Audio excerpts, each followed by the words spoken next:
영상학교를 운영하는 신목사입니다. 오늘은 당신에게 목숨을 구하는 기도의 능력이 있는가? 라는 제목으로 한번 생각해 보도록 하겠습니다. 러시안 룰렛 게임은 과거 제정 러시아 때 귀족들 사이에서 유행하던 죽음의 게임으로 회전식 권총에 총알을 한 개만 넣고 번갈아가며 방아쇠를 당기는 게임이었습니다.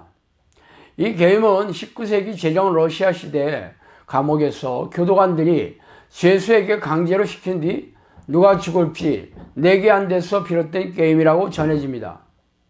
이를 즐기는 사람들이야 전율이 흐르는 짜릿한 쾌감을 느끼겠지만 당사자인 죄인들은 목숨을 건 잔인한 게임이었던 셈이죠. 이런 이야기가 성경에도 있습니다. 목숨을 걸고 기도를 했던 사람들이었죠. 하나님께서 기도를 들어주시면 자신과 가족들은 물론 국가와 민족의 생명을 건질 수 있지만 거꾸로 하나님이 외면하시면 자신을 포함해서 모든 사람들의 목숨을 잃어야 했습니다. 그래서 오늘은 그 얘기를 해보고 싶습니다. 야곱이 홀로 남았더니 어떤 사람이 날이 새도록 야곱과 씨름하다가 자기가 야곱을 이기지 못함을 보고 그가 야곱의 허벅지 관절을 치매 야곱이 허벅지 관절이 그 사람과 씨름할 때에 어긋났더라.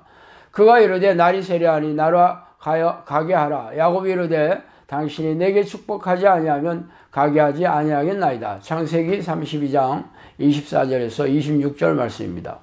당신은 가서 수산에 있는 유다인들을 다 모으고 나를 위하여 금식하되 밤낮 3일을 먹지도 말고 마시지도 마소서. 나도 나의 시녀와 더불어 이렇게 금식한 후에 규례를 어기고 왕에게 나아가리니 죽으면 죽으리라 하니라. 에스더 4장 16절 말씀입니다. 위의 구절은 목숨을 걸고 기도했던 성경의 위인들의 내용입니다. 야곱은 형 에서와 자신을 죽이려고 400명의 군사와 함께 온다는 말을 듣고 가족과 가축을 먼저 강 건너편으로 내보내고 나서 하나님께 목숨을 내건 기도를 하고 있습니다. 에스더는 하만의 모략으로 수산성의 유대인들이 죄다 죽고 재산을 빼앗기게 될 처지에 놓이자 왕의 허락이 없이 찾아가서 간청하겠다고 선포하고 있습니다. 이는 자신의 목숨을 걸었다는 뜻이죠. 당시에는 왕의 허락이 없이 찾아가면 목숨을 잃어야 했기 때문입니다. 그래서 그녀는 자신의 민족의 죽음 앞에서 자신의 목숨을 내건 도박을 하기 앞서 기도를 부탁했던 것입니다. 어디 것뿐일까요? 엘리야 선지자는 갈멜산에서 바알과 아세라 선지자 850명과 목숨을 건 기도 시합을 벌였습니다. 자신이 섬기는 신의 응답이 없으면 그 자리에서 참혹한 죽음을 당해야 했죠. 히스기야 왕 역시 아수르 왕 산헤립의 침공을 받아 국가와 민족이 풍전등화의 위기에 놓이자 목숨을 건 기도로 하나님의 기적으로 절대절명의 위기에서 벗어난 사건의 주인공입니다. 이들은 하나같이 목숨을 걸고 자신과 가족, 나라와 민족을 살려달라는 기도를 한 사람들이죠. 결과는 아시다시피 하나님의 도우심으로 기적이 나타나서 위기를 넘기고 축복을 덤으로 받게 되었습니다.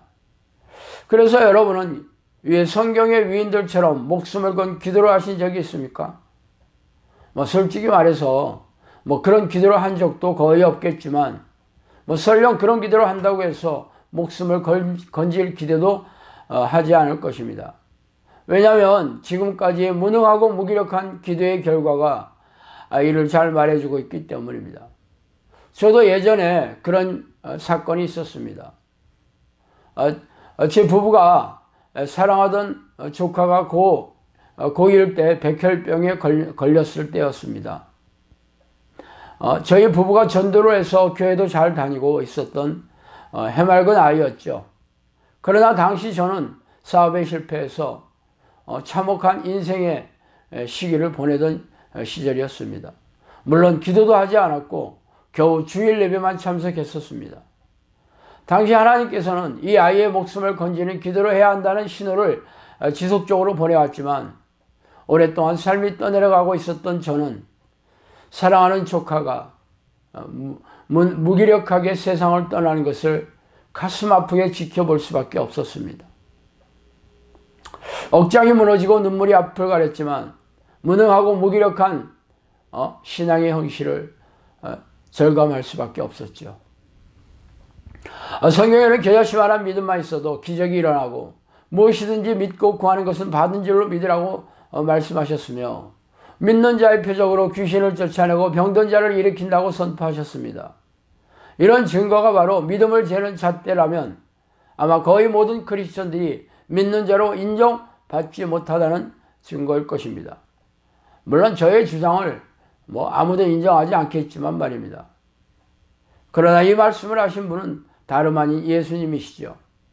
예수님은 천지가 사라지더라도 자신의 말은 1.1핵이라도 떨어지지 않을 것이라고 공언하셨습니다. 지금은 저의 이런 말이 귀에 들리지 않고 눈에 들어오지 않겠지만 여러분이 심판대 앞에 서는 날에 확인하게 될 것입니다. 아시다시피 제가 사역하는 영성학교는 성령이 내주하는 기도 훈련을 하는 곳입니다. 이곳에서 받아주는 사람은 정신질환이나 고질병, 귀신 들림 등의 세상에서 해결할 수 없는 문제가 있는 사람들입니다. 말하자면 입이 떡 벌어지는 기적이 일어나야 합니다. 그래서 영성학교는 하나님의 기적이 일어나는 수준의 기도를 훈련시키는 중이죠. 물론 지금까지 수도 없이 기적이 일어났으면 물론입니다. 제가 조카를 떠나보냈을 때처럼 무능하고 무기력한 믿음을 버리지 못했다면 당연히 저의 영혼도 지옥불에 던져졌을 것입니다. 그러므로 하나님이 여러분의 기도를 듣지 않는다면 여러분은 하나님에게 잊힌 사람일 것입니다.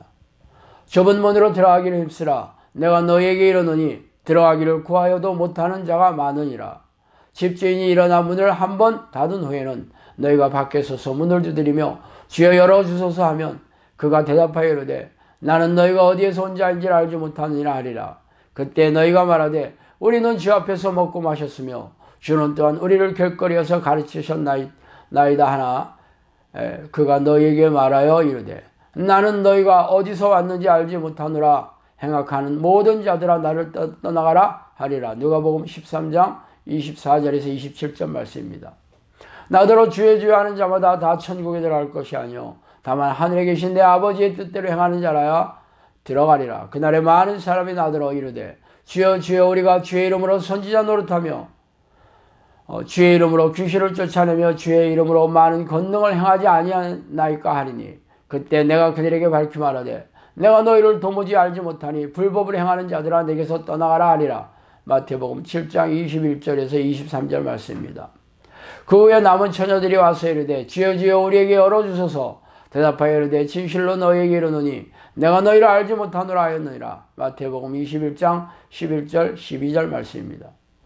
위에 예수님으로부터 잊힌 사람이라고 통보받은 세 부류의 사람들이 있습니다. 한 부류는 예수님 앞에서 먹고 마시며 교제를 나눴던 자녀들이었고 다른 부류는 귀신을 쫓아내고 예언을 하며 기적을 행한 능력 있는 제자들이었으며 또 한 부류는 예수님을 밤새도록 기다리고 있던 처녀들이었습니다. 그러나 그들은 죄다 예수님으로부터 박대를 당하고 쫓겨나서 지옥불로 던져졌습니다. 그들의 죄명은 하나님의 뜻을 알되 행하지 아니하였으며 교회를 열심히 다니던 사람들이었지만 탐욕과 방탕을 추구하던 세속적인 태도를 버리지 않았던 사람들이었습니다. 그러므로 여러분이 영적 기도를 하고 주일 성수를 하고 있다고 해서 천국에 들어간다는 착각을 버리십시오. 지금 여러분에게 생명과 영혼을 구하는 기도의 능력이 없다면 여러분 역시 예수님으로부터 잊힌 사람일 것이 분명할 것입니다. 자, 오늘은 여기까지 하겠습니다. 감사합니다.